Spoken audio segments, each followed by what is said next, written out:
Hello বন্ধুরা, তোমরা সবাই কেমন আছো? মা মেয়ের রান্নাবাটি চ্যানেলে তোমাদের সবাইকে স্বাগত। দেখো, গরমকাল আর আমের সিজন, এই ক্ষীরটা না বানালে হয়? ক্ষীর বানানোর জন্য লাগবে 3টে বড় বড় সাইজের পাকা আম, কিছু কাজু কিশমিশ, 500 ml দুধ এবং 2টো এলাচ। আমগুলোকে দেখো মা ভালো করে ছাড়িয়ে নিচ্ছে। ছাড়িয়ে নেওয়ার পর সেই আমগুলোকে মা হাত দিয়ে চটকে নিচ্ছে। তোমরা কিন্তু এখানে মিক্সি ইউজ করবে না, মিক্সিতে পেস্ট করবে না, কারণ নাহলে ভালো লাগবে না, পুরো পেস্ট হয়ে গেলে দানা দানা পড়লে খুব ভালো লাগবে খেতে। দেখো মা কিন্তু এখানে পুরো আমগুলোকে ভালো করে হাত দিয়ে ডলে নিচ্ছে। তারপর দুধ জাল দিতে বসিয়ে দিয়েছে। দেখো দুধটা আস্তে আস্তে কতটা ঘন হয়ে যাচ্ছে। দুধটা কিন্তু একদম ঘন করে নিতে হবে। 500 ml দুধকে একদম হাফ করে নিতে হবে।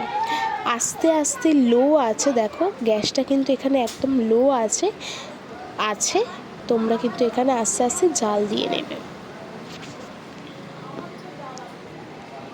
তোমরা কিন্তু এখানে দেখে বুঝতেই পারছো দুধটা কতটা ঘন হয়ে এসেছে।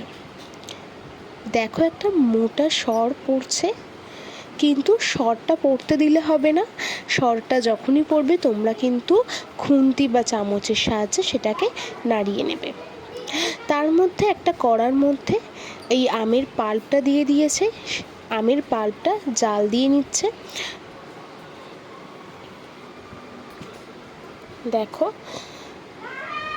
আমের পাল্পটা কিন্তু আস্তে আস্তে ঘন করে নিতে হবে। দেখো ঘন কিন্তু হয়ে গেছে।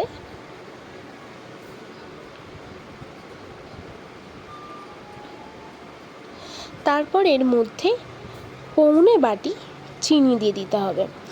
বেশি চিনি কিন্তু আমি এখানে ইউজ করিনি, তার কারণ আমের কিন্তু একটা নিজস্ব মিষ্টি থাকে। বেশি মিষ্টি হয়ে গেলে খেতে ভালো লাগবে না। দেখো ঘন হয়ে এসেছে, তোমরা কিন্তু দেখে বুঝতেই পারছো। তারপর কিছু কিশমিশ এবং কিছু কাজু এখানে দিতে হবে। এটা অপশনাল, তোমরা দিতে পারো বা নাও দিতে পারো, কিন্তু দিলে টেস্টটা খুব ভালো হয় খেতে। তারপর ওই যে জাল দেওয়া যে দুধটা ছিল সেই দুধটা কিন্তু দিয়ে দিতে হবে। দেখো আস্তে আস্তে কালারটা কতটা চেঞ্জ হয়ে যাচ্ছে।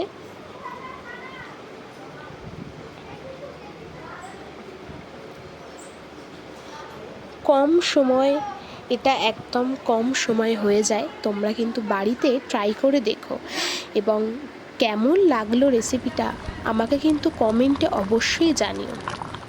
দেখো কালারটা কিন্তু কতটা সুন্দর হয়ে এসেছে, কতটা লোভনীয় লাগছে তোমরা কিন্তু দেখে বুঝতেই পারছো। দেখো তোমাদের সাথে কথা বলতে বলতে কিন্তু আমার এখানে আমের ক্ষীর রেডি হয়ে গেল।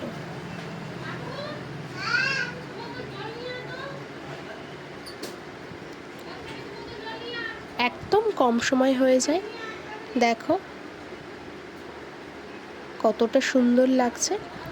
রেসিপিটা যদি তোমাদের ভালো লাগে তাহলে কিন্তু তোমরা like comment share and subscribe করে দেবে। চলো পরের ভিডিও নিয়ে একটা আসছি।